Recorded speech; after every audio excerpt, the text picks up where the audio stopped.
Make in India needs to be dovetailed with design and build in India. And to discuss just this, let me invite our first panel.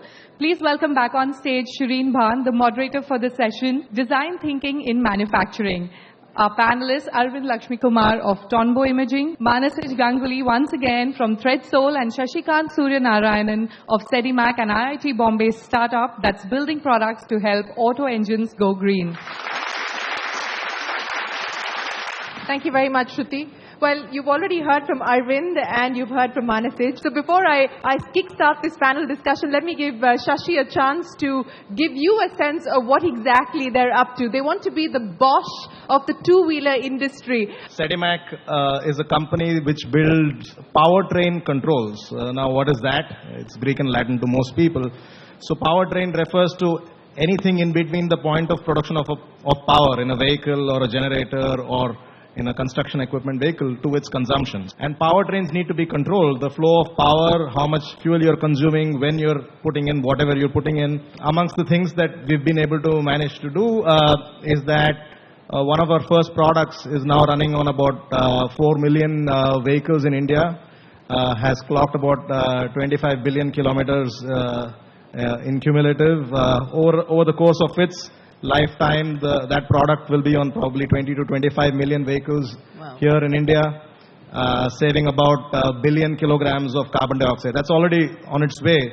We don't have to do anything more with regard to that happening.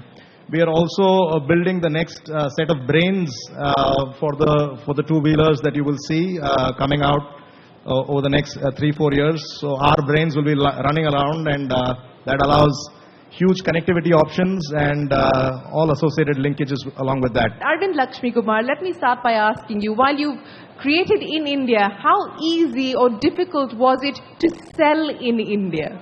What most traditional Indian customer likes is buying from outside as opposed to buying from India, right?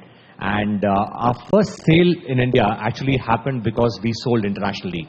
So it was by accident? It was by accident. I mean, so we had a few Indian armed forces. We built for the armed forces, largely military systems. So I used to work with the US military many years back, and I had good relationships there. And we said, well, we are building these systems, and they said they'd be willing to try it out. So US Special Forces were experimenting with some of our systems. And we had some of the Indian Armed Forces guys who happened to visit the US. They had gone to West Point and they'd gone to SOCOM. And they saw some of this equipment. And those guys told them, well, by the way, this comes from India. It comes from Bangalore. And they said, oh, by the way, you guys make all this stuff? You make night vision in India? I said, yeah, we do make night vision in India. And we're trying to sell it to you. And that's when they started buying. And so it was actually... It was easier to sell to the US Army than it was to sell to the Indian government. At least initially, yes, absolutely. So we sold to at least 5 countries before we sold to India first. You sold to 5 countries before you sold to the Indian government. Mr. Kant, you want to respond to that? It's changing and changing radically. That's good to hear. Manasij, let me ask you as well. Were you taken seriously? Same experiences, by the way, like yours. I followed what Saurav Ganguly did, by the way. Like, score a century in Lords, people will come back and take notice of you. Right? So, and by the way, score 2 centuries. Just to be ensured, first was not a fluke. So it's not a one-trick pony. Exactly. So our experience selling internationally has been spectacular. And my experience selling in India has been equally shitty, right? For the simple reasons that, like what Arvind said, like we don't believe that something of great quality can be actually built in India. Shashi, you're selling to the domestic OEMs. What was your experience like when you went to the TVSs and the Bajaj Autos of the world? My experience has been that you need to be patient, first of all. The time that you needed to wait for people to accept that this is going to work and work at scale and work reliably is something you have to live with.